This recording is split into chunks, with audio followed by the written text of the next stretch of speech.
The teacup shattered against the marble floor 6 inches from Diane Pete's feet. She didn't flinch. The entire restaurant fell silent. Chopsticks frozen midair, whispered conversations dying like snuffed candles.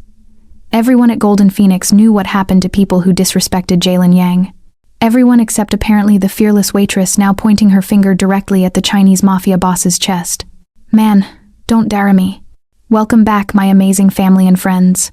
You know, I pour my heart into every single story I share with you, and honestly, it means the world when you take 2 seconds to hit that subscribe button and turn on notifications. It's completely free, costs you nothing, but it makes all the difference in helping me continue creating these stories that I hope bring a little magic to your day. I can't do this without you, literally. Your support is what keeps this channel alive. And here's something I genuinely love. I want to know who's out there in our growing family. Drop your city or country in the comments below. Wherever you are in the world, I read every single comment, and knowing you're there makes this all worthwhile. If this channel has given you even one moment of escape, inspiration, or joy, that little subscribe button is how you give back. Thank you from the bottom of my heart. Now, let's get back to that night at Golden Phoenix, where Diane Pete's 4 words are about to change everything. 30 seconds earlier, Diane had been having the worst night of her decade-long waitressing career. At 28, she'd picked up a double shift because her landlord had tripled her rent, the latest casualty in Manhattan's war on working-class survival. 2 tables had complained about kitchen mistakes that weren't her fault. Another had stiffed her on a $50 tab. Her feet screamed in shoes held together with duct tape and desperate prayers. She was exhausted, broke, running on 4 hours of sleep because she'd been apartment hunting until 3 in the morning, scrolling through listings she couldn't afford. She'd perfected the art of swallowing her pride for tips over 10 years of waiting tables, smiled through harassment, apologized for other people's mistakes, but everyone has a breaking point. Jalen Yang walked into Golden Phoenix that evening like he owned the place, because he did, though that detail wouldn't become clear until later. At 36, he was devastatingly composed in a way that made danger look like art. Sharp features, a neck tattoo barely visible above his black silk collar, dark eyes that calculated everything. His presence made the room rearrange itself around him. Conversations lowered, staff moved faster, even the air felt thinner. His reputation preceded him. The man who never raised his voice, never made threats, but somehow always got exactly what he wanted. Loyalty, silence, and strategy were his weapons. Violence was for amateurs. Jalen Yang preferred the slow game, the patient move, the strike that came when enemies had forgotten to watch their backs. He came in with 3 associates, all dressed in identical black suits, hands never far from their jackets. Diane was assigned to his table. She brought water, took orders, moved efficiently through her routine. Professional autopilot after 1,000 similar nights. Then Jalen did something peculiar. While maintaining direct eye contact with her, he deliberately knocked his teacup off the table. The porcelain hit marble with a crack that echoed like a gunshot. This was a test. Everyone in Chinatown knew Jalen Yang's tests. Would she apologize? Grovel? Blame herself for his accident? The tea spread across the floor like blood, pooling near her worn shoes. At the neighboring table, an elegant woman in pearls stopped eating mid-bite, fork suspended in the air. Jalen's associate sat forward, alert. The entire restaurant held its breath. Instead of apologizing, Diane set down her tray with deliberate calm. She walked directly to his table and leaned forward until her face was level with his, close enough to see the flecks of gold in those calculating dark eyes. "Man, don't dare me," she said, her voice cutting through the silence like a blade. "I don't care who you are. You don't disrespect me or anyone else in this room. You want to play games? Take it outside. Otherwise, clean it up yourself." The woman with the pearls gasped, hand flying to her mouth. One of Jalen's associates reached for his jacket. Someone in the kitchen dropped a plate. The crash punctuating the moment like an exclamation point. The entire restaurant waited for violence, for consequences, for the moment this foolish waitress learned what everyone in Chinatown already knew. But Jalen Yang didn't move. For 5 endless seconds he simply stared at her, his expression unreadable. She could feel him calculating, deciding, measuring her like a specimen under glass. Then something impossible happened. He smiled. Not a warm smile. Not even close. It was the smile of a predator who'd just discovered a species he didn't know existed. Something rare. Something worth studying before the kill.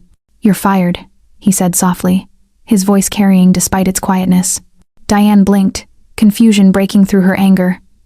"You can't fire me. You're a customer. I own this restaurant." His smile widened fractionally, sharp as a knife edge. "As of 6 months ago. So yes, miss." He paused, waiting. "Pete, Diane Pete." She refused to look away even as her stomach plummeted. "Miss Pete, you have 30 seconds to leave before I have you escorted out." The revelation hit like a physical blow. The man whose tea she'd refused to clean, the man she'd challenged in front of his associates and a room full of witnesses, owned Golden Phoenix, owned her entire livelihood, past tense. For a heartbeat, Diane considered apologizing, begging, explaining about her rent and her desperate situation, but she'd spent too many years bowing to people who saw her as disposable. She'd learned in foster care that backing down only invited more abuse. She stripped off her apron with hands that trembled only slightly. She threw it on his table, directly onto the spilled tea, and turned toward the exit. Her spine stayed straight. Her head stayed high. She refused to give him the satisfaction of seeing her break. She walked past the frozen diners, past her coworkers' shocked faces, past the hostess stand, and out into the Manhattan night. But inside? Inside, she knew she'd just destroyed her life with 4 words. Behind her, through the restaurant's windows, she could see Jalen Yang still sitting at his table, watching her leave with that same predatory smile, like he'd just set something in motion, like this was exactly what he'd wanted. And just like that, Diane Pete walked out of Golden Phoenix and straight into the most dangerous relationship of her life. She just didn't know it yet. 2 weeks later, Diane Pete learned what it meant to be truly invisible. Restaurant number 23. A small dumpling house on Mott Street where she'd eaten countless times as a customer. The owner, Mrs. Nancy, had always been kind to her. But today, when Diane walked through the door with her resume, Mrs. Nancy's face went pale. "We're not hiring," she said quickly, before Diane could even speak. "Mrs. Nancy, I haven't even told you what I'm looking for." "I said we're not hiring." The older woman's eyes darted to the street, nervous, afraid. "Please, just go." That made 23 rejections in 2 weeks. 23 restaurants across Chinatown and Flushing, every single one the same story. Doors closing before she finished speaking. Managers suddenly unavailable. Positions mysteriously filled, minutes before she arrived. Diane had 10 years of experience. Glowing references, or at least she used to. She could work any station, handle difficult customers, move through a dinner rush like a dancer. But none of it mattered. Something else was happening here, and she was done pretending she didn't know what. She stopped at a small park bench and pulled out her phone. Her former coworker, Lisa, had been texting her all week, but Diane had been too proud to respond, too angry. But pride doesn't pay rent, and her bank account had exactly $73 left. She called. "Diane." Lisa's voice was a mixture of relief and fear. "Oh my God, are you okay? I've been so worried." "What's going on, Lisa?" "Nobody will hire me. Nobody will even talk to me." Silence on the other end, then a sigh. "You really don't know?" "Know what?" "Jalen Yang owns Golden Phoenix. Has for 6 months. But Diane, that's not all. He owns or controls like half the restaurants in Chinatown. And after what happened that night..." Word spread fast. Diane's stomach dropped. "What word?" "That you challenged him, disrespected him in front of his people. You've become like this legend, but Diane, legends don't get hired. Everyone's too afraid to touch you. One phone call from him and any restaurant that employs you gets shut down. Health violations, liquor license problems, tax audits. He doesn't have to say it directly. Everyone just knows." The phone felt heavy in her hand. "So, I'm blacklisted. Completely. I'm sorry. I wish I could help, but I've got 3 kids and I can't lose my job." After Lisa hung up, Diane sat on that bench for an hour, watching Chinatown move around her. The neighborhood that had been her home, her livelihood, her entire world for a decade. And now she was a ghost in it, visible but untouchable. When she finally walked back to her apartment in the Lower East Side, there was a notice taped to her door. Bright orange paper, impossible to miss. Eviction proceedings. 30 days to vacate or pay the back rent, $3,000 she didn't have. Inside her studio apartment, Diane stood in the tiny kitchen and opened her cupboard. 3 packages of ramen noodles, a can of beans, half a jar of peanut butter. This was her life now. 28 years old, and she'd been reduced to survival mode. She'd tried applying outside Chinatown, Manhattan restaurants, Brooklyn, even Jersey City, but they all wanted references from her most recent employer. And her most recent employer was the man who'd made her unemployable. That night, lying on her mattress on the floor, staring at water stains on the ceiling, Diane thought about her childhood. About the system that had shuffled her between 5 foster homes before she aged out at 18. She'd learned early that showing fear made you a target. That bullies, whether they were other kids or cruel foster parents, only respected strength. She remembered the group home when she was 14. An older boy, Logan, who liked to intimidate the smaller kids. He'd cornered her in the hallway, trying to scare her into giving him her dinner. She'd been hungry, exhausted, tired of being pushed around. So she'd looked him in the eye and said, "Touch me, and I'll make sure everyone knows you're afraid of a girl half your size." He'd back down, and she'd learned the most important lesson of her life. The moment you stop fighting back is the moment you lose everything. That's why she couldn't apologize to Jalen Yang. Even now, broke and desperate, something in her refused to bow. But refusing to bow and actually surviving were two different things. 3 days later, at 2 a.m, Diane sat on her floor with her phone in her hand. She'd been staring at it for an hour. She had Jalen's address. Every server at Golden Phoenix knew it. Whispered warnings passed between staff like folklore. The penthouse in the financial district. The luxury building overlooking the neighborhood he controlled. The internal debate raged. Swallow her pride and beg? Or starve on principle? Her stomach was empty. The eviction clock was ticking. And somewhere in Manhattan, Jalen Yang was probably sleeping peacefully in his penthouse, having already forgotten the waitress he'd destroyed. "He wants me afraid," she said out loud to her empty apartment. "I won't give him that." She stood up, pulled on her jacket, and walked out the door. The subway ride to the financial district felt like traveling to another planet. From her crumbling neighborhood to the land of glass towers and doormen in uniforms, Jalen's building was exactly what she'd imagined. Marble lobby, security desk, the kind of place where her monthly rent wouldn't cover a week of their maintenance fees. The doorman looked her up and down. Young guy, probably her age, already judging. "I'm here to see Jalen Yang," she said, voice steady. "Is he expecting you?" Yes. The lie came easily. Confidence was just another kind of armor. The doorman hesitated, then picked up the phone. Diane's heart pounded. This was it. He'd have her thrown out, escorted away by security. But then the doorman's expression changed. Surprised. He hung up. "Penthouse. Elevators to your left." The elevator ride felt like ascending to judgment. Each floor a step closer to the man who'd destroyed her life. She watched the numbers climb. 20 floors. 30. 40. The city spreading below her like a map of everything she'd lost. The doors opened directly into a penthouse foyer. Before she could even step out, a door at the end of the hallway opened. Jalen Yang stood there, leaning against the frame, dressed in a black shirt and dark slacks. Casual, comfortable, like he'd been waiting for her. "Took you longer than I expected," he said. Something inside Diane snapped.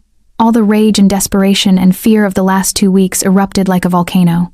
She stormed down the hallway and stopped inches from him. "You ruined my life over tea? Over your ego? I've applied to 40 restaurants. 40. Nobody will hire me. I have an eviction notice. I'm living on ramen. I have nothing left." She was shaking now, fists clenched. "Is that what you wanted? To break me? To prove you're powerful? Congratulations, Jalen Yang. You win. You broke the waitress who dared to talk back. Feel better?" He listened to all of it without interrupting. His expression was unreadable, those dark eyes watching her like she was a puzzle he was solving. When she finally ran out of words, when the anger drained away and left only exhaustion, he stepped back and gestured into his apartment. "Come inside." "I'm not." "Come inside, Diane Pete, we need to talk." She followed him into a space that looked like something from a magazine. Floor-to-ceiling windows overlooking Chinatown and the East River. Minimalist furniture, everything in shades of black, white, and gray. The view alone probably cost more than she'd make in a lifetime. Jalen walked to a bar cart, poured 2 glasses of water, handed her one. She didn't drink it. "You're angry," he said simply. Brilliant observation. "Good. Anger means you haven't given up." He set down his glass. "I didn't want to break you, Diane. I wanted to test you." "Test me? You destroyed my life as a test?" "Yes." No apology, no remorse. Just that calm, calculated tone. "And you passed." The words hung in the air between them. She stared at him, trying to understand, trying to make sense of what he was saying. "You passed," he repeated. "Most people would have come here begging within 3 days. You lasted 2 weeks. And when you finally came, you didn't beg. You came here angry, demanding answers. That's what I needed to see. You're insane. Perhaps." He moved to the window, hands in his pockets, looking out at the city. "I have a job for you, Diane Pete, but it's not the one you're expecting." She laughed bitterly. "Let me guess.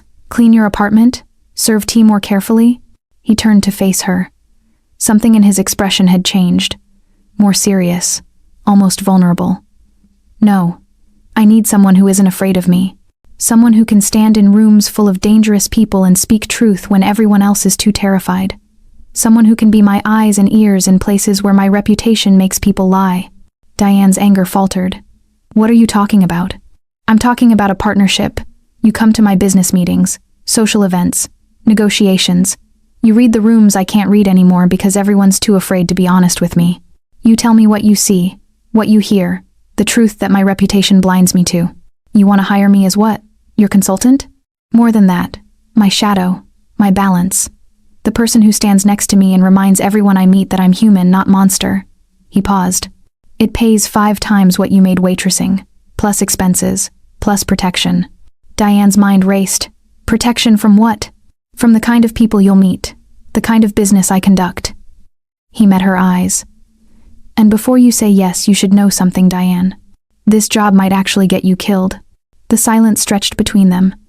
Diane stood in Jalen Yang's penthouse, surrounded by luxury she'd never imagined, processing words that made no sense. "Get me killed," she repeated slowly. "You blacklist me from every job in Chinatown, offer me work that could kill me, and expect me to say yes? I expect you to ask questions." He moved to a sleek cabinet and pulled out a delicate tea set. "And I expect you to be smart enough to understand what I'm really offering." "Tea? You're offering me tea?" The irony wasn't lost on either of them. "This is oolong from Taiwan, $300 per ounce." He poured carefully, the ritual precise. "Will you drink it?" "No." "Good." He set the cup down untouched. "That's exactly what I need. Someone who won't perform for me, won't pretend, won't do things just because I expect them to." He gestured to a leather chair. She remained standing, arms crossed. Another test she seemed to be passing without trying. Jalen sat, perfectly comfortable in his own space. "Let me be clear about what I'm proposing. I run multiple businesses, shipping operations, import, export, some real estate, most of it legitimate. Some of it exists in gray areas that law enforcement watches but can't quite touch. So you're a criminal. I'm a businessman in an industry built on relationships and reputation. My reputation is that I'm dangerous, calculated, someone you don't cross. And that reputation has served me well for 15 years. He leaned forward. But it's also become a cage. Diane moved to the window despite herself. Below, Chinatown spread out like a circuit board, lights and movement. The neighborhood she knew from the ground looking completely different from 40 floors up. "People are afraid of me," Jalen continued. "So afraid they lie. They tell me what they think I want to hear. They hide problems until those problems explode. I walk into negotiations and grown men start sweating before I say a word. That fear gives me power, yes, but it also blinds me. And you think I can fix that? How exactly? By being exactly what you were in that restaurant. Honest, fearless, real." He stood and joined her at the window. "You'll accompany me to business dinners, meetings, social events, not as decoration, as my partner in reading the room. You'll watch people when they think I'm not looking. You'll hear the conversations that stop when I approach. You'll be the human element that my reputation destroys." She turned to face him. "Why me? You have money. You could hire bodyguards, consultants, anyone. Because anyone I hire would be performing a role. Acting brave, acting honest. You're not acting. You genuinely don't fear me, and Diane, that cannot be faked. I've spent years surrounded by people who flinch when I walk past. You pointed your finger at my chest and told me to clean up my own mess." There was something in his voice. Not quite admiration, but close. Respect, maybe. Or fascination with something rare. What kind of business are we talking about? She needed specifics. What would I actually be doing? Next week, I have dinner with shipping partners from Hong Kong. They want to expand routes through New York Harbor. Legitimate cargo, but the profit margins suggest they're moving other things too. I need to know if they're trustworthy, or if they'll bring federal attention I don't want. And I'm supposed to figure that out how? By being someone they don't see as a threat. By listening to what they say when they think you're just my girlfriend.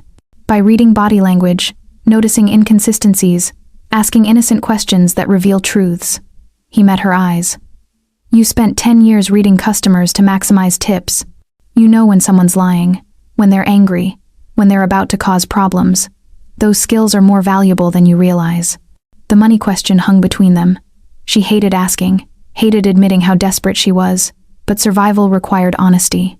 What does this pay? $15,000 a month, plus expenses, wardrobe, anything you need for the role. Her breath caught. $15,000. She'd been making $3,000 waitressing when she worked full-time.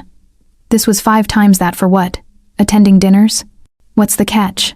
There's always a catch. Jalen walked to a bar cart and poured whiskey. This time he didn't offer her any. The catch is that nothing I ask you to do will be illegal. But the people you'll meet? They operate in shadows.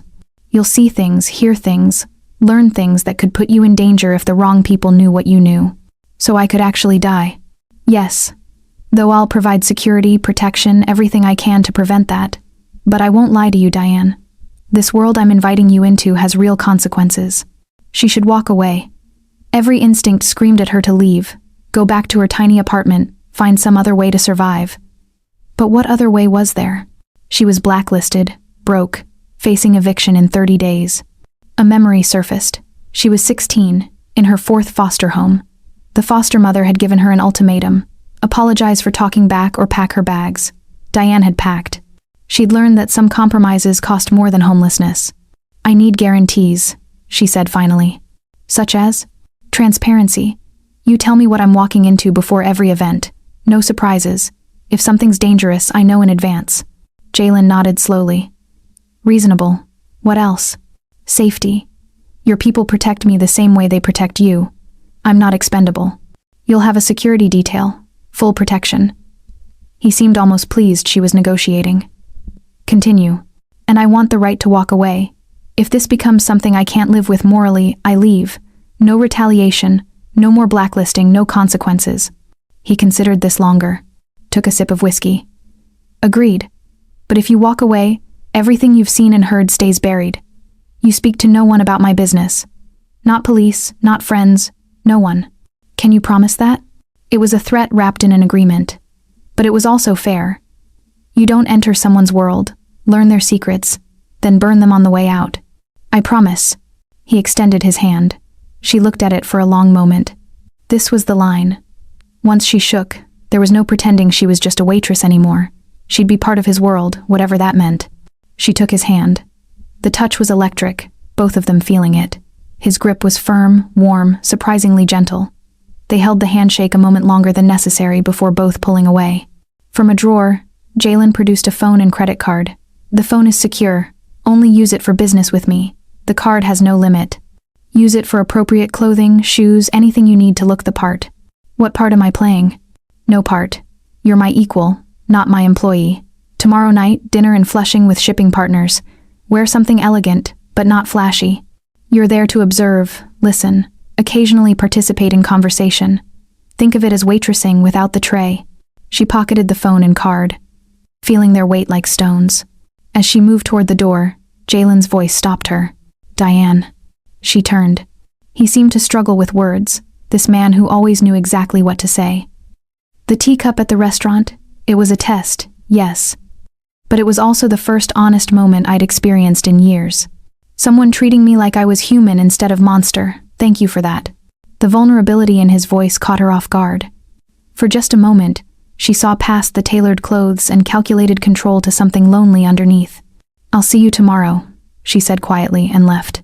In the elevator descending 40 floors, Diane stared at her reflection in the polished doors. 24 hours ago she'd been broke and desperate. Now she had $15,000 coming, and a job that might kill her. She didn't notice the black car that pulled away from the curb when she exited the building. Didn't see it follow her subway entrance, or the man in the driver's seat speaking into his phone, reporting her safe arrival home. Jalen's protection was already in place, whether she knew it or not. The boutique on Fifth Avenue smelled like money. Soft lighting, hushed voices, sales associates who looked like they'd never worn the same outfit twice. Diane stood in the entrance, clutching the black credit card, feeling like an imposter in her worn jeans and clearance rack jacket. A sales associate approached, her smile professional but dismissive. The kind of smile that said she'd already calculated Diane's net worth and found it lacking. "Can I help you find something?" Diane handed over the card. "I need dinner attire." Elegant but understated. The woman glanced at the card. Her entire demeanor shifted like someone had flipped a switch. The dismissive smile became genuine warmth. "Of course. Right this way, miss. We have several pieces that would be perfect." An hour later, Diane stood in front of a mirror wearing a black silk dress that cost more than 2 months of her old rent. It fit perfectly, hugged her frame in ways that suggested elegance without screaming desperation. But every time she looked at the price tag, her stomach twisted. "This is insane," she muttered. The sales associate appeared with heels that probably cost more than her entire wardrobe combined. These would complete the look beautifully. Diane tried them on. Walked. They fit like they'd been made for her. She bought the dress, the shoes, 2 more outfits the associate insisted were essential. The total made her physically ill, but she swiped the card anyway. This was the job now. This was her life. The next evening, a sleek black car pulled up outside her apartment building at exactly 7 p.m. The driver, a man in his 50s with military posture and expressionless features, opened the door without a word. Diane slid into the back seat. Jalen was already inside, dressed in his signature black. Suit perfectly tailored, shirt open at the collar showing a glimpse of that neck tattoo. He glanced at her outfit and nodded approval. "Good. You look the part." "And what part is that?" "Someone who belongs." The restaurant in Flushing occupied the 3rd floor of a commercial building. Private room, round table, wall scrolls with calligraphy she could actually read now that she was looking closely. 5 Chinese businessmen were already seated. All older, 50s to 60s, expensive suits, watches that could fund small countries. The moment Jalen entered, the temperature dropped. Not literally, but the shift was palpable. Spines straightened. Conversations stopped. Smiles became forced. Diane watched him transform. The man who'd shown vulnerability in his apartment vanished. This version was colder, harder, every movement calculated. He greeted each man by name, shook hands, guided Diane to her seat beside him with a proprietary touch at her lower back. The dinner began with pleasantries. Tea poured with ceremony. Small talk about weather, business conditions, mutual acquaintances. But underneath the civility, Diane sensed currents of fear. These men were negotiating with someone they were terrified of, and it showed in every careful word. They were discussing shipping routes, container percentages, distribution points. Jalen listened more than he spoke, and when he did speak, grown men rushed to agree before he finished sentences. One of the businessmen, Mr. Zhao, turned to Diane with a patronizing smile. In Mandarin, he said to the man beside him, "Yang brings a pretty face to distract us. Does he think we're stupid?" The other man chuckled nervously. Diane set down her teacup carefully. In flawless Mandarin, she responded, "Mr. Zhao, I think Mr. Yang brings me to see who's smart enough to focus on business and who's easily distracted by pretty faces. Thank you for clarifying which category you fall into." The table went silent. Mr. Zhao's face drained of color. Diane smiled warmly and switched to English. "Although I have to say, Mr. Zhao, your point about the northern routes is actually quite insightful. The infrastructure challenges you mentioned remind me of a similar issue in Shanghai 5 years ago. Perhaps a hybrid approach?" She'd heard the Shanghai story from a coworker at Golden Phoenix, gambling on whether these men knew she was bluffing or not. Mr. Zhao stared at her, reassessing everything. Then slowly he smiled. A real smile this time. "You're educated in logistics?" "I'm educated in listening. The best solutions usually come from people brave enough to speak honestly instead of saying what they think someone wants to hear." The tension shattered. Mr. Zhao laughed, and the other men relaxed. The rest of dinner flowed smoothly. They reached agreements on routes and percentages. Everyone left satisfied. In the car afterward, Jalen turned to her. "You speak Mandarin. You never asked. You just assumed I was only good for reading body language." For the first time since she'd met him, Jalen Yang laughed. Really laughed. The sound transformed his face, made him look younger, human. "You're full of surprises, Diane Pete." 2 days later, he took her to a warehouse in Queens.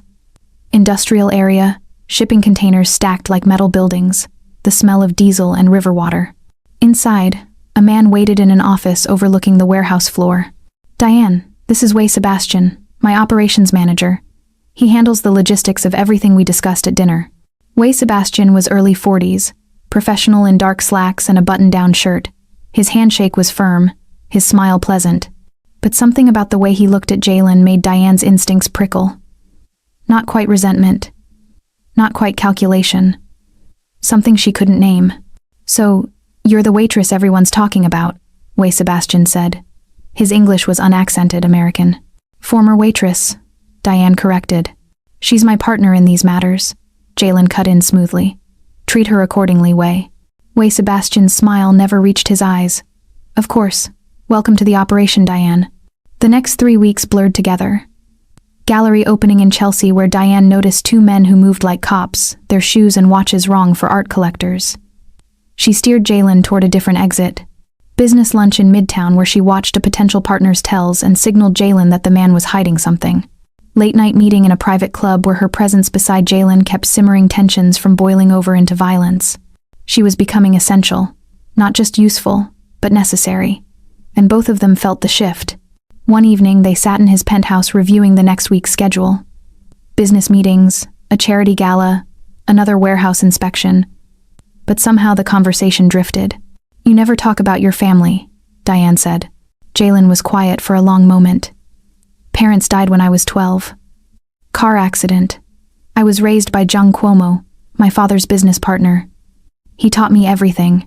How to negotiate, how to lead, when to be patient, and when to strike. And when he died, I inherited an empire I wasn't sure I wanted, but I couldn't let it fall apart. Too many people depending on it. So I became what I needed to become." The loneliness in his voice echoed something in Diane. "I grew up in foster care," she offered. 5 different homes before I aged out at 18. You learn fast that fear makes you a target, so I learned to never show it even when I was terrified. Is that why you never backed down? At the restaurant? I backed down my whole childhood. Apologized to people who didn't deserve apologies. Made myself small to survive. Then one day I realized making yourself small just invites people to step on you harder. Their eyes met and held. Jalen reached out slowly, his hand moving toward her face. She didn't pull away. His fingers almost touched her cheek, and then he stopped, withdrew. "This is complicated enough," he said quietly. "Yes," she agreed. But neither of them moved away. The space between them charged with something neither wanted to name. Jalen's phone shattered the moment. He glanced at the screen, and his expression shifted. "Wei Sebastian, emergency at the warehouse." He took the call, speaking in rapid Mandarin.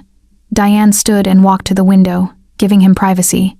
But Jalen's laptop was open on the desk. Just a glimpse, unintentional.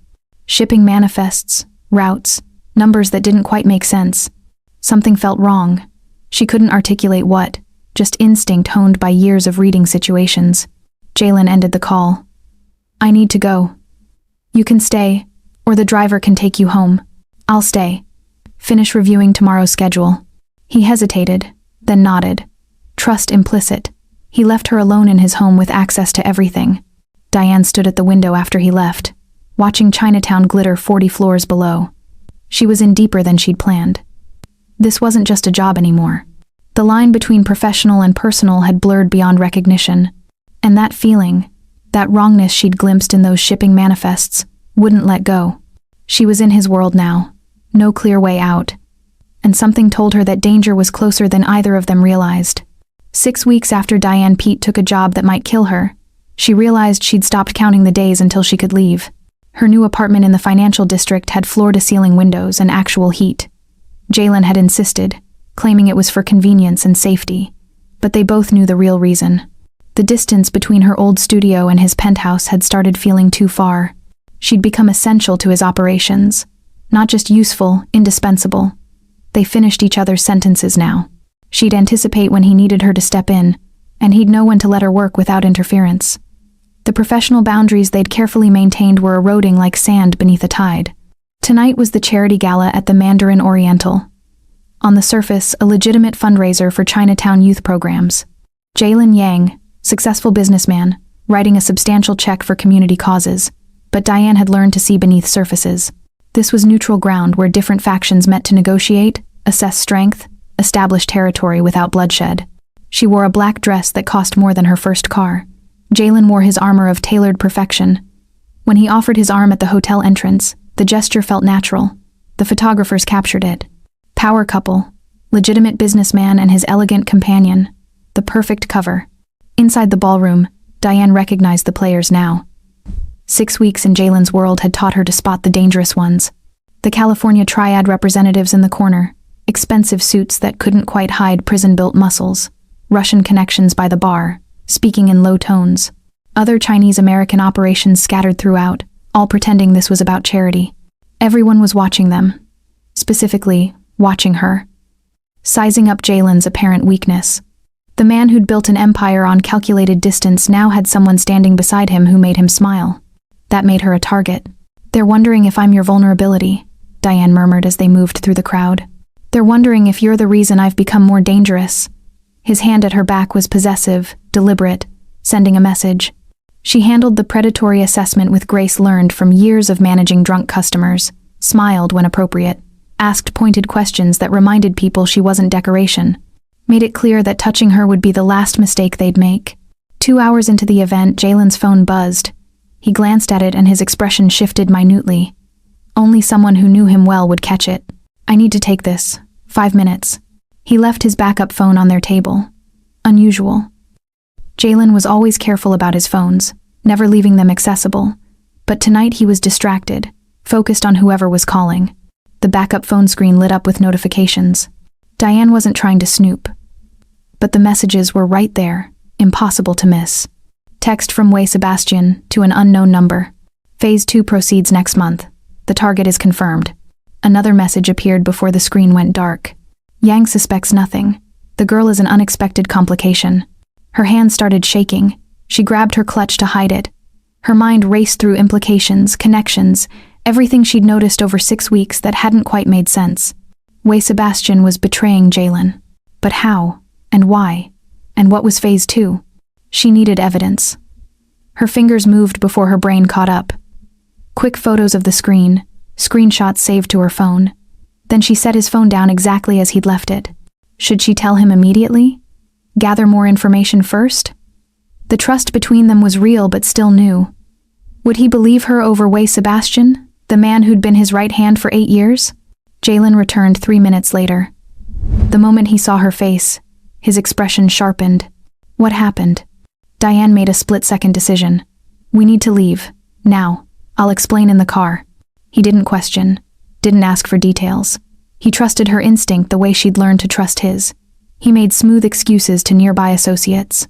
His security team materialized from the crowd, sensing threat without being told. Within 2 minutes, they were in the car pulling away from the hotel. "Talk to me," Jalen said quietly. She handed him her phone with the screenshots. Watched his face as he read the messages. His expression went carefully blank.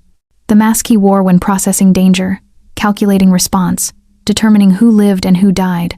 "You're certain these were from Wei Sebastian? I saw them come through on your backup phone. I took photos before the screen locked." Her voice was steadier than she felt. "Jalen, what's phase 2? What's he planning?" Long silence. The city lights streaked past outside. His security team in the front seat stayed quiet, giving them privacy. "Tell me about Wei Sebastian," Diane pressed. "Everything." He inhaled slowly. "He joined 8 years ago, right after John Cuomo was killed. My mentor. The man who raised me after my parents died. Wei Sebastian came recommended by contacts John Cuomo had trusted. He proved himself over and over, handled logistics, shipping operations, negotiations, became the brother I never had. And now he's betraying you. If this is true, it means I've been blind for 8 years, that everything I thought I knew about loyalty was a lie." Back at his penthouse, Jalen made calls to people he trusted absolutely, asked them to quietly investigate Wei Sebastian's activities without alerting him. Then he pulled financial records, shipping manifests, meeting schedules, everything Wei Sebastian had touched in 8 years. Diane helped, her instincts for reading patterns suddenly valuable. They worked through the night, coffee going cold, dawn approaching. The pattern emerged slowly.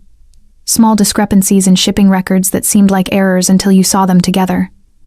Meetings Wei Sebastian had taken that weren't reported. Money moving through channels that didn't match official books. Connections to rival triad factions that should have been reported to Jalen but weren't. "It's been happening for at least 2 years, Diane said, pointing to the timeline. Maybe longer. Jalen's jaw tightened, but he stayed focused. Keep looking. There's something deeper here. This isn't just embezzlement or side deals. Phase 2. Target confirmed. That's assassination language. Diane pulled up archived files, looking for anything about Wei Sebastian's background. Employment records, references, anything that might explain why. Then she found it. An old photo in a personnel file. Young Wei Sebastian, maybe early 20s, standing beside an older man at a shipping yard. Jalen, look at this. He came to stand behind her, looking over her shoulder at the screen. The moment he saw the older man in the photo, his entire body went rigid. Thomas Sebastian, he said, voice deadly quiet. Who is he? The man who betrayed John Cuomo, who set up the ambush that got him killed 15 years ago. Thomas Sebastian worked for John Cuomo, learned everything from him, then sold him out to a rival faction for money and territory. Diane's mind made the connection. Wei Sebastian is Thomas Sebastian's son. Everything clicked into place. She watched it happen on Jalen's face. The realization spreading like poison. This isn't business, he said slowly. This is revenge. Multi-generational revenge. Wei Sebastian has been planning this since the day he joined. Since the day I took him in, trusted him, made him family. Everything was calculated to destroy me and take everything John Cuomo built. His control cracked. Raw emotion breaking through the careful mask. Rage, grief, betrayal all warring on his face. Diane watched the human emerge from behind the boss. The lonely boy who'd lost his parents, then lost his mentor, and now was losing the brother he'd chosen. She stood and moved to him, placed her hand on his shoulder. We'll stop him. Together. He looked at her. Really looked. You could walk away. This isn't your fight, Diane. Wei Sebastian knows you're complicating his plans. That message said so. You're in danger because of me. Yes, it is my fight. You trusted me with your world. I'm not abandoning you in it. The vulnerability in his eyes nearly broke her. This powerful man who commanded respect through fear was terrified of being alone again.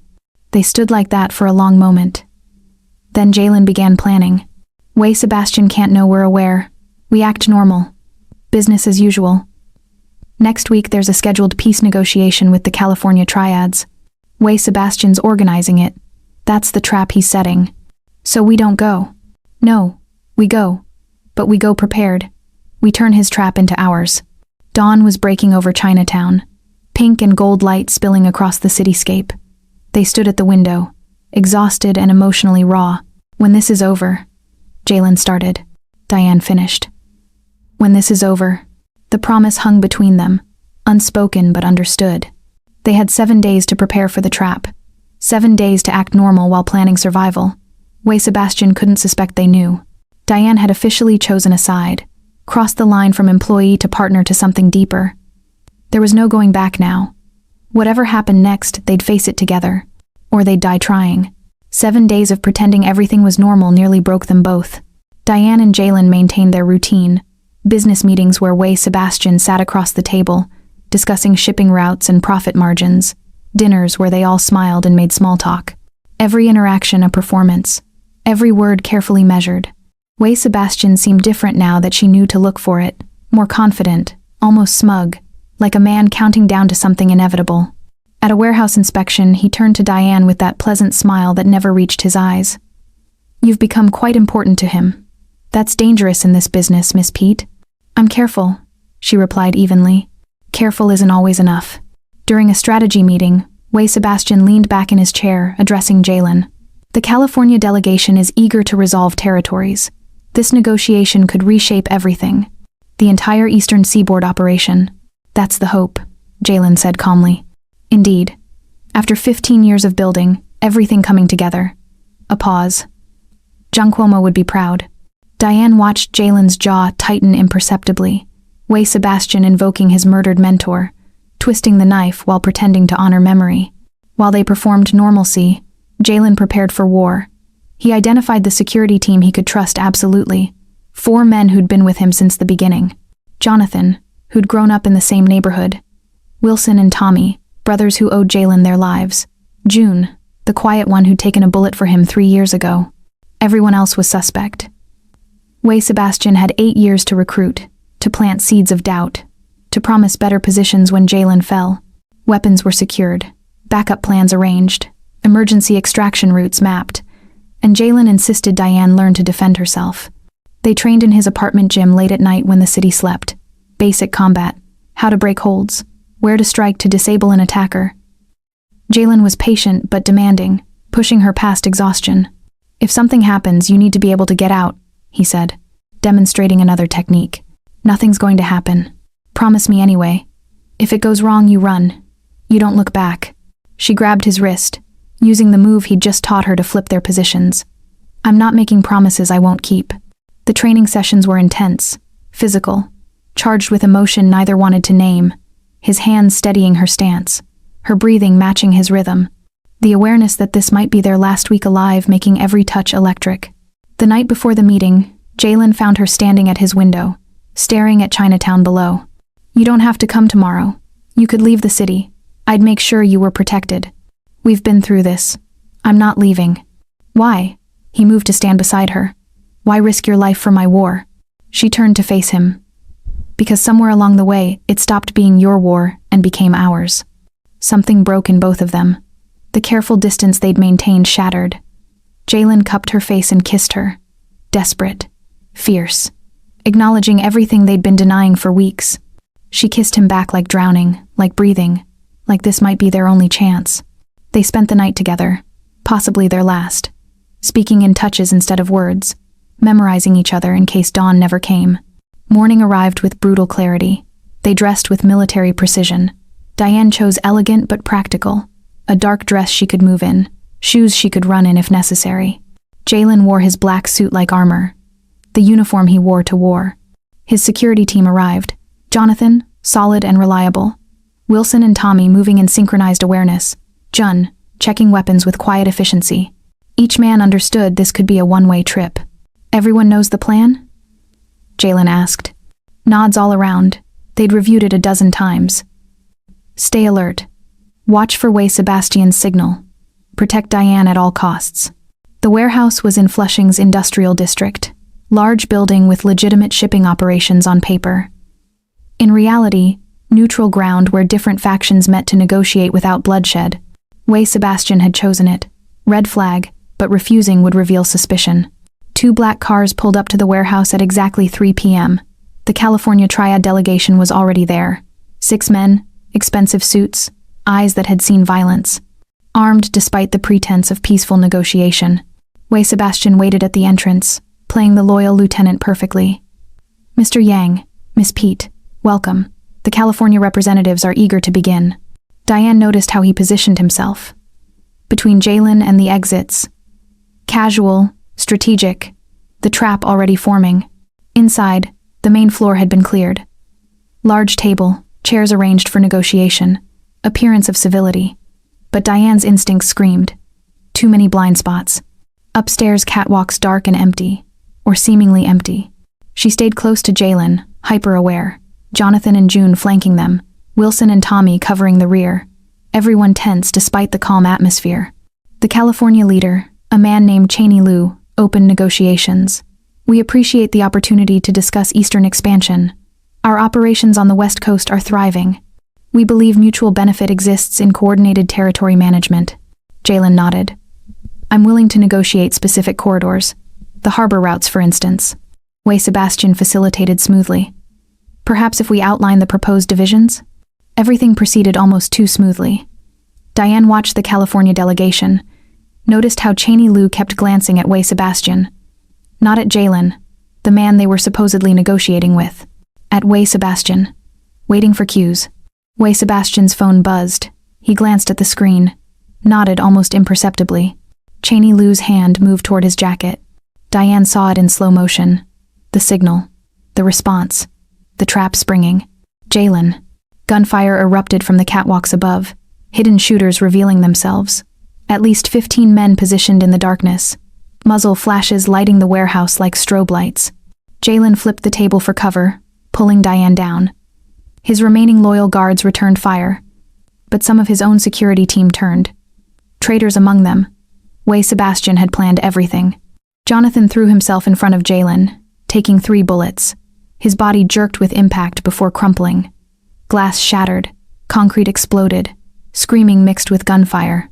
Jalen moved with lethal precision, combat training hidden for years emerging.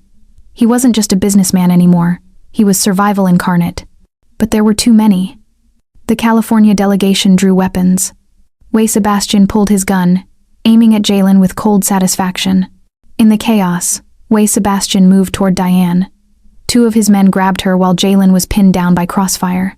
She fought, using the techniques he'd taught her. Struck one man in the throat, kicked another. But they were too strong, too many. Diane! Jalen's roar cut through the gunfire. He tried to reach her, fighting through attackers like a man possessed. But another wave of Sebastian's forces blocked him. Sebastian dragged her toward the back offices, his men hauling her struggling form. She could see Jalen behind them, killing his way through the ambush. June and Tommy at his side, loyal to the end. "He'll come for you," Sebastian said calmly, dragging her downstairs to a basement level. "And when he does, I'll end the Yang legacy forever.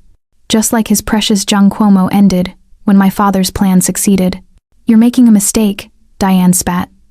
"He'll kill you for this." Sebastian smiled. "He'll try.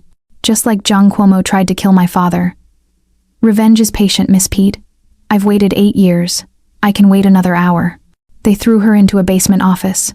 Concrete walls, single door. She heard the lock engage, then footsteps retreating. Above, the gunfire continued. Jalen cutting through enemies with single-minded purpose. She could hear it, feel it, the building shaking with violence. Sebastian was somewhere above, watching security monitors, smiling. "Come to me, Yang," he murmured to the screens. "Let's finish what our fathers started." The stage was set. The trap had sprung. And Diane was alone in the dark, listening to the man she loved fight his way toward her through blood and betrayal. The basement office had concrete walls, a single door, and a window too high to reach without help. Diane pressed her ear against the door, listening. Gunfire, screaming, the building shaking with violence. Fear threatened to paralyze her. But Jalen's voice echoed in her memory from their training sessions. Assess, adapt, act. She surveyed the room. Old warehouse office filled with shipping records, metal desk, rolling chair, filing cabinets, an ancient coffee maker crusted with years of neglect. Not much, but she'd survived with less. 15 minutes of searching yielded tools. A letter opener with a dull blade, heavy stapler that could work as a blunt weapon, telephone cord that could bind or strangle. The filing cabinet was on wheels, could be moved. She examined the door. Solid metal, but the hinges were old, showing rust. The window was single pane, decades old. If she could reach it, she might break through quietly. Above her, Jalen was fighting for his life. He'd already lost Jonathan. Now he was down to June and Tommy, both wounded. At least 8 of Sebastian's men remained active. The California triads had fled the moment they realized this wasn't a negotiation gone wrong but internal warfare they wanted no part of. Jalen moved through the warehouse like a ghost, each takedown swift and silent. Conservation of ammunition. Conservation of energy. His path singular. Reach Diane. In the security office, Sebastian watched monitors with growing satisfaction. He had 2 guards positioned with him. All exits covered. Jalen's forces decimated. The girl locked away as bait. His first mistake was underestimating her, seeing her only as leverage, not threat. His second mistake was not sending enough men to guard her. His third mistake was assuming she'd wait passively for rescue. Diane dragged the chair beneath the window and climbed up.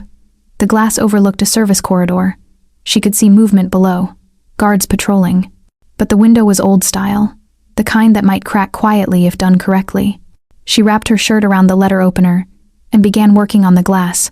Slow taps, methodical pressure, creating a fracture line while listening for footsteps approaching her door. The glass gave way. She cleared the shards carefully, pulled herself through, and dropped into the corridor below. The landing jarred her ankle, pain shooting up her leg. She bit back a cry and kept moving. The corridor led to an industrial kitchen.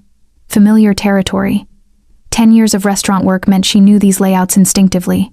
Commercial stoves, prep stations, and most importantly, knives. She grabbed a heavy cleaver. The weight felt right in her hand. 2 of Sebastian's men patrolled past, speaking in low Mandarin. They weren't expecting threat from this direction. Diane used their complacency, waited until they passed, then moved. The first man went down when she struck the back of his knee with the cleaver's blunt edge. The second turned, but she was already inside his guard, using techniques Jalen had drilled into her, elbow to throat. When he doubled over, she brought the cleaver handle down on the base of his skull, both men unconscious. She was breathing hard but alive. Jalen reached the basement level with bodies in his wake. June took a bullet to the leg, defending their position. "Go," Jun gasped. "Find her." Tommy stayed behind to cover the retreat. Jalen descended alone into the basement, hunting. He found the office, door still locked. He kicked it open, gun raised. Empty. For one terrible moment, pure terror crossed his face. Then he heard sounds from the service corridor. Fighting. The distinct sound of someone who knew how to handle themselves in a kitchen. He ran toward it. Found Diane standing over two unconscious men, cleaver in hand, breathing hard. Blood on her dress, but none of it hers. Her eyes fierce and alive. Their gazes met across the chaos. "I told you," she said. "I don't need rescuing." Something shifted in him. Not relief, pride. This woman was his equal in every way that mattered. "Together then," he said. They moved as a unit. Diane reading the terrain from years of restaurant experience, Jalen providing combat expertise.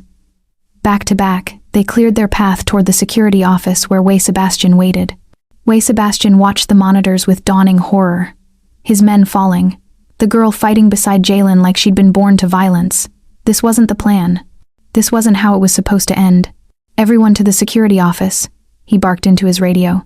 "Now." The corridor leading to the office was narrow. Perfect kill zone. Jalen and Diane found themselves pinned by crossfire from the doorway. 3 men with automatic weapons. No cover, no angle. Diane noticed the fire suppression system overhead. Ancient pipes running the length of the corridor. She didn't hesitate. Swung the cleaver hard against the sprinkler line. Water exploded from the broken pipe, flooding the corridor, obscuring vision, turning the battlefield into chaos that favored the desperate over the entrenched. They advanced through the spray. Jalen kicked the door in. 3 men inside plus Wei Sebastian. Close quarters combat. Brutal and fast. Diane took down 1 man with the cleaver when he came at her. Jalen disarmed another, with precision born of years hiding his capabilities. Wei Sebastian fought dirty, kicked over furniture, threw objects, almost won through sheer desperation. But finally it came down to just the 2 of them, Jalen and Wei Sebastian, circling in the destroyed office. "Your father's mentor took everything from my father," Wei Sebastian shouted. "Jiang Cuomo protected this community," Jalen replied coldly. "Your father was a traitor who sold out to outsiders for money. History is written by survivors, Yang, and I plan to survive." They clashed. Fists first. Then Wei Sebastian pulled a knife. They grappled, the blade drawing blood from both. Then Wei Sebastian's backup gun, hidden in an ankle holster. He got it free. Pointed it at Jalen's head. Point-blank range. "For my father. For everything you took from us." Diane saw it happening. No thought. Pure instinct. She threw herself between them. The gunshot was deafening in the enclosed space. The bullet meant for Jalen's head struck Diane's shoulder. The impact spun her. She went down hard. Time stopped. Jalen's roar of anguish was inhuman. Primal. The sound of something fundamental breaking inside him. He became violence incarnate. Disarmed Wei Sebastian with savage efficiency. Beat him with fists until Wei Sebastian's face was unrecognizable. Broke bones methodically. Reduced him to unconscious wreckage. Then he picked up the gun. Pressed the barrel to Wei Sebastian's skull. 1 pull. 1 squeeze. 8 years of betrayal ended in a fraction of a second. His finger tightened on the trigger. "Don't." Diane's voice. Weak but clear. He looked at her.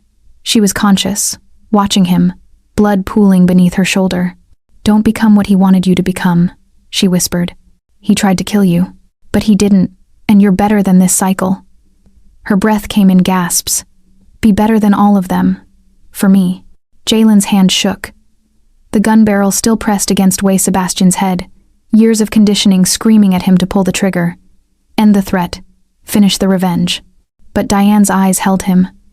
Reminded him of who he'd been becoming with her. Who he could be, instead of who he'd always been. He lowered the gun. Sirens wailed in the distance. Someone had called the police. The warehouse would be swarming with law enforcement in minutes. Jalen dropped to his knees beside Diane. Gathered her into his arms. Her blood soaked his shirt, but he didn't care. "Stay with me," he pleaded. "Please stay with me. Always, she managed. But you have to promise me, no more revenge. No more killing. I promise anything, just don't leave me. Her eyes were closing, the sirens growing louder.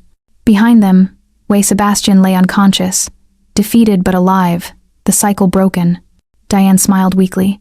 When this is over, Jalen finished, his voice breaking. The sirens screamed outside, but all he could hear was her breathing, shallow but steady. She was alive. They'd survived. Everything else could wait. The emergency room was controlled chaos. Diane rushed through double doors on a gurney, medical staff shouting vitals, blood pressure dropping. Jalen tried to follow, but a nurse blocked him. "Sir, you can't go back there. Wait here." He stood in the hallway covered in blood, hers and others, his hands shaking for the first time in 15 years. Police arrived within minutes. Questions started immediately. But Jalen's lawyer, always prepared for worst-case scenarios, appeared like clockwork, handled the initial interrogation with practiced efficiency. The story crafted carefully. Business deal gone wrong. Rival faction attack. Self-defense. All technically true, just strategically incomplete. In another part of the hospital, Sebastian was in custody, handcuffed to a bed, face destroyed, but conscious enough to start talking. And he was singing, telling authorities everything about Jalen's operations, John Cuomo's legacy, 15 years of carefully hidden business. June and Tommy arrived an hour later, both wounded but walking. They found Jalen in the surgical waiting room, staring at nothing. "Jonathan?" June asked quietly. Jalen shook his head. Jonathan had died on the warehouse floor, taken 3 bullets meant for Jalen, gave his life protecting someone he believed in. They sat together in solidarity. 3 men who'd survived, 1 man who hadn't. The cost of this war written in blood and sacrifice. 2 hours into the wait, FBI agents appeared. Special Agents Morrison and Williams. They'd been watching Jalen's operations for 8 months. Sebastian's testimony was giving them everything they needed, but they wanted more. They wanted Jalen too. His lawyer pulled him aside, negotiated in hushed tones while Jalen kept one eye on the surgery doors. Full cooperation in exchange for immunity. Every detail of the operation handed over. Every connection exposed. The empire dismantled completely. The empire for freedom. In that surgical waiting room, covered in Diane's blood, Jalen made a choice that would have been impossible 6 months ago. If she lives, I'm out. All of it. Every business, every connection, everything my father built and John Cuomo protected. I'm done. His lawyer nodded. Began the negotiations with the FBI. 5 hours after surgery began, a doctor emerged. Scrubs splattered with blood. Exhausted but professional. The bullet missed the major arteries by millimeters. She lost significant blood, but the transfusions worked. She'll survive. Full recovery will take months, and she'll need extensive physical therapy for her shoulder. The doctor paused. She's incredibly lucky, and incredibly strong. They let Jalen into the recovery room. Diane lay unconscious, pale against white sheets, tubes and monitors connected to her body, fragile in a way he'd never seen her. He pulled a chair beside her bed, took her hand carefully, avoiding the IV lines. And for the first time in his adult life, Jalen Yang spoke truths he'd never voiced to anyone. "I'm afraid of becoming my father, of building an empire on fear and calling it legacy. John Cuomo told me I was better than that, but I never believed him. I thought control was safety. Power was protection." He touched her face gently. "Then you walked into my life and pointed your finger at my chest, told me not to dare you. And for the first time, someone saw me, instead of the monster I'd built myself into." The monitors beeped steadily, her breathing shallow but regular. Hours passed. Dawn broke outside the window. Jalen never left her side. Diane's eyes opened slowly, disoriented, pain medication making everything fuzzy. The first thing she saw was Jalen asleep in the chair beside her, still holding her hand, still covered in dried blood. She squeezed weakly. He woke instantly. The relief that crossed his face nearly broke her. "Hey," she whispered, voice rough. "Hey." He leaned forward, careful not to jostle her. "How do you feel?" "Like I got shot." His laugh was half sob. "You did. Saving my life." Memory returned. The warehouse. Sebastian's gun. Her choice to step between. "Did you kill him?" she asked. "No." "You were right." I stopped.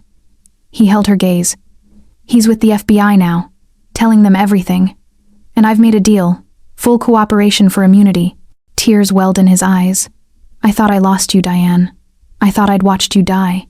She lifted her good hand to touch his face. Takes more than a bullet to get rid of me. Over the next hour, Jalen explained everything. The FBI deal, dismantling the empire, walking away from everything his father built and John Cuomo protected, going completely legitimate. I'm starting over, he said quietly. Clean slate. No more criminal operations, no more shadow business. Just legitimate enterprises. He paused, vulnerable. If you'll start over with me. Diane was quiet for a long moment. You know what I realized when I got shot? I wasn't afraid of dying. I was afraid of not living enough. Not experiencing real things with real people who actually see me. She met his eyes. You see me, Jalen.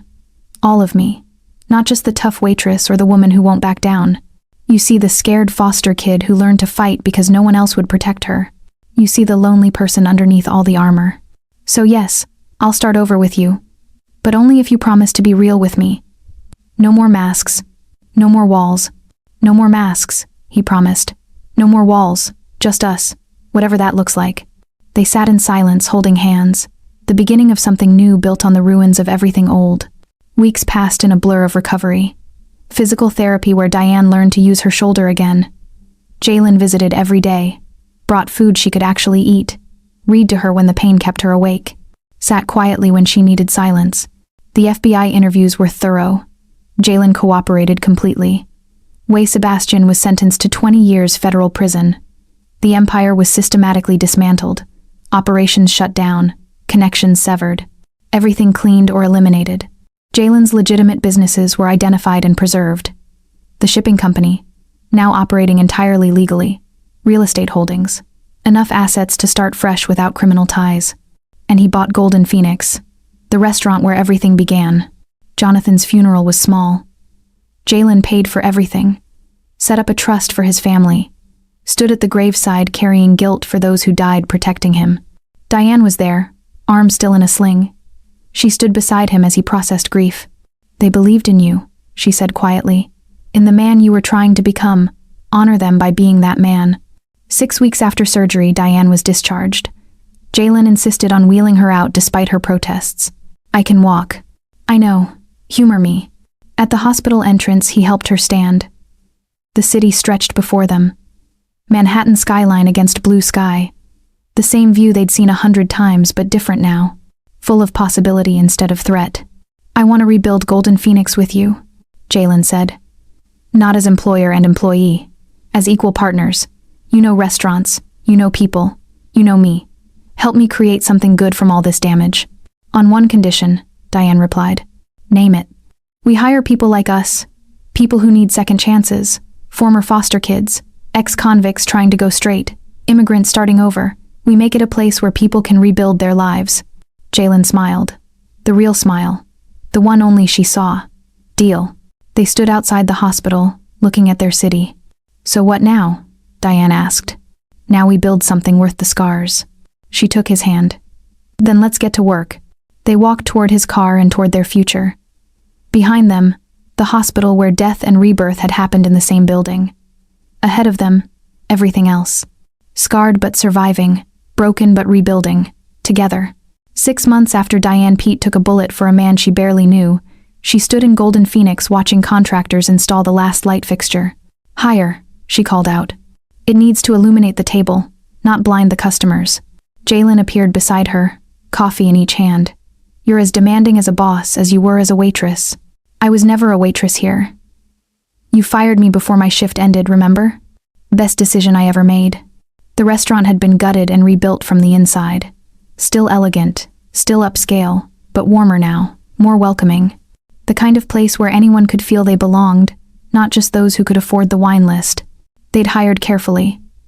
A former gang member named Carlos as sous chef, given a second chance after 5 years clean.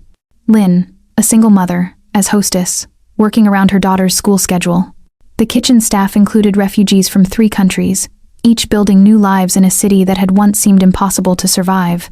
Everyone here had a story. Everyone was rebuilding. Jalen had transformed too. The clean break from his criminal empire was complete. He ran legitimate businesses now. The shipping company operated entirely legally. real estate holdings, the restaurant. All above board, all transparent. He'd started therapy at Diane's insistence, processing trauma from losing his parents, John Cuomo's death, Wei Sebastian's betrayal, learning to lead through respect instead of fear. The neighbors in Chinatown noticed, whispered about the change, some skeptical, some cautiously hopeful. Diane was thriving, full partner in Golden Phoenix and Jalen's other ventures. Her shoulder had healed, leaving a small scar she wore proudly, badge of choosing love over fear. She'd started teaching self-defense classes for women in the community, her foster care background informing her advocacy work. Together, they'd established the Phoenix Foundation, focused on foster children, youth programs, job training. Diane ran it while Jalen funded it, using their second chance to give others the same opportunity. Rising from ashes, just like the name suggested, Diane had reconnected with foster siblings from her past. Some were success stories, others still struggling. The foundation helped where it could. Jalen met her childhood friends, understood her survival instincts better, respected the strength it took to become who she was. June and Tommy worked legitimate security now, protecting Jalen's legal operations, loyal to the end. They'd seen how Diane saved his life twice, once from Wei Sebastian's bullet, once from the life that would have destroyed him slowly. Tonight was the grand reopening, invitation only. Community leaders, former Golden Phoenix employees, family, press covering the redemption story. Everyone curious to see what the former mafia boss and the fearless waitress had built together. Diane wore an elegant black dress. Jalen wore his signature black suit. They stood at the entrance as guests arrived, greeting each person personally. When everyone was seated, Diane spoke first. 6 months ago, this restaurant represented everything wrong in my life. Tonight, it represents everything possible when people choose to change. Thank you for believing in us. Jalen kept his speech brief. I won't pretend my past doesn't exist, but I won't let it define my future either. This restaurant is proof that second chances aren't just words. They're choices we make every day. Thank you for giving us that chance. The community's acceptance was cautious but real. People wanted to believe in redemption, wanted proof that change was possible. They cut the ribbon together, doors open to the transformed space, warm lighting, Asian fusion cuisine, elegant but accessible.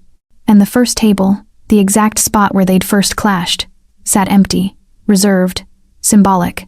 After the crowd settled and dinner service began, Diane and Jalen slipped into the kitchen, watched their staff working in controlled chaos, the rhythm of a successful restaurant. Remember when you told me not to dare you? Jalen asked. Diane laughed. I remember you firing me. Best mistake I ever made. He reached into his pocket, pulled out a small velvet box. Diane's breath caught. I've been thinking about second chances, he said quietly. About fresh starts and building something lasting. Partner in business isn't enough anymore. He opened the box. Simple, elegant ring. Understated but beautiful. Be my partner in everything, Diane Pete. She looked at the ring. At him. At everything they'd built from impossible beginnings. 6 months ago I would have said this is crazy. Too fast, too intense, too complicated. She took the ring, slipped it on her own finger. But we've never done anything the normal way. So yes, to all of it. To everything. He kissed her there in the kitchen. Their staff pretended not to watch but couldn't hide their smiles. A promise sealed through fire and blood, now becoming something real. They returned to the dining room, announced their engagement. Cheers erupted. Music started. They danced their first dance as an engaged couple, while the community witnessed their transformation. Late that night, after the last guests left, they sat at that first table together. Do you ever regret it? Diane asked. The teacup, the test, all of it? Jalen considered. If I could go back, I wouldn't change a thing. Even the parts that hurt. Especially those. They made us who we are. They talked about the future, expanding the foundation, maybe opening more restaurants, marriage plans, maybe children someday. Building a life neither could have imagined 6 months ago. From violence to peace. From isolation to partnership. Finally, they closed the restaurant. Diane turned off lights. Jalen set the alarm. They stepped outside into the Chinatown evening, the neighborhood alive around them with possibility. Ready to go home? Jalen asked. Diane looked at him. Really looked. This man who tested her, hired her, trusted her, loved her. I am home. They walked hand in hand down the street. Behind them, Golden Phoenix sat dark but full of promise. Above them, city lights sparkled like stars. Ahead of them, everything they were building together. So that's the story of how 4 words, "Man, don't dare me," changed 2 lives forever. A waitress who refused to back down met a mafia boss who'd forgotten how to be human. She taught him courage, he taught her trust, and together, they built something neither could have created alone. Sometimes the most dangerous thing you can do is stand your ground. And sometimes, it's the only thing worth doing. If this story moved you, inspired you, or gave you even a moment of hope, hit that subscribe button. Drop a comment about second chances, about standing your ground, about love found in impossible places. Because these stories, they're not just entertainment. They're reminders that change is possible, that redemption is real, that sometimes the best things in life come from the moments we refuse to back down. Thank you for being here. Thank you for listening. Until next time, keep choosing courage.